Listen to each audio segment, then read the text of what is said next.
The upcoming OnePlus OxygenOS 17 update, expected to be based on Android 17, is shaping up to be a meaningful refinement of OnePlus's software experience, with early leaks emphasizing real-world performance improvements and a noticeably smoother user interface. Reports suggest the update will focus heavily on deep system-level optimizations that reduce microstutters, improve background app retention, and deliver more fluid animations and transitions throughout the interface, making everyday use feel faster and more responsive. In addition to these core performance enhancements, OxygenOS 17 is also expected to bring improvements to camera interactions, such as more seamless zoom transitions, and better battery and resource efficiency through smarter CPU and memory management, all while building on the solid foundation of OxygenOS's clean, user-focused design.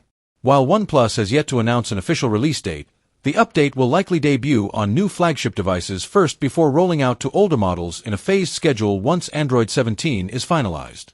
Thank you for watching.